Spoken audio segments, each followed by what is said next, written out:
Britain के प्रधानमंत्री Boris Johnson ने गुरुवार को अपने पद से इस्तीफा दे दिया। कई दिनों से उन पर इस्तीफा देने का दबाव था। कंजर्वेटिव पार्टी के कई मंत्रियों ने बोरिस जॉनसन का साथ छोड़ दिया था, जिसके बाद बोरिस जॉनसन पर इस्तीफा देने का दबाव बढ़ता जा रहा था। इस्तीफा देने के बाद बोरिस जॉनसन ने कहा कि वो प्रधानमंत्री का प्रभार संभालते रहेंगे। ब्रिटेन के नए प्रधानमंत्री के चुनाव के बाद वो प्रभार को भी छोड़ देंगे। दरअसल बोरिस जॉनसन के खिलाफ उनके 41 मंत्रियों ने बगावत का बिगुल फूंक दिया था। बोरिस जॉनसन के एक फैसले के खिलाफ लगातार इस्तीफे हो रहे थे। यह फैसला था क्रिस पिंचर को कंजर्वेटिव पार्टी में जिम्मेदारी देने का। मीडिया रिपोर्ट के सामने आने के बाद जॉनसन के सहयोगियों ने ही उनका विरोध शुरू कर दिया था।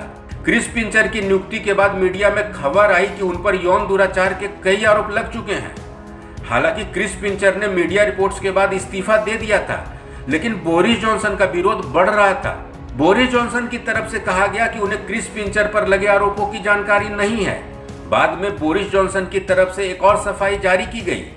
इसमें कहा गया था कि उन्हें आरोपों की जानकारी थी, लेकिन आरोपों को देखते हुए क्रिस पिंचर की नियुक्ति नहीं करना गलत लग रहा था, क्योंकि उन पर आरोप साबित नहीं हुए थे। इसी बीच जॉनसन के मंत्रिमंडल से एक के बाद एक कई सदस्यों ने इस्तीफा देना शुरू कर दिया।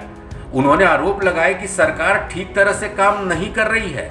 सरकार राष्ट्रहित को ध्यान में रखकर काम नहीं कर पा रही है। इसके पहले भी बोरिस जॉनसन पर इस्तीफा का दबाव बना था। उस समय जॉनसन अपनी कुर्सी बचाने में कामयाब हो गए थे।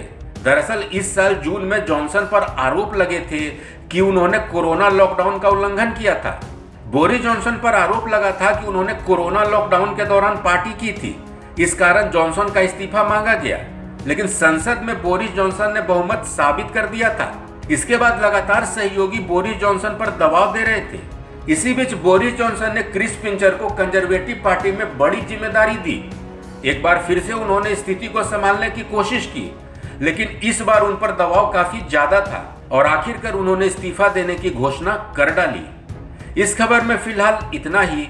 अपडेट्स के लिए बने रहिए वन इंडिया हिंदी के साथ।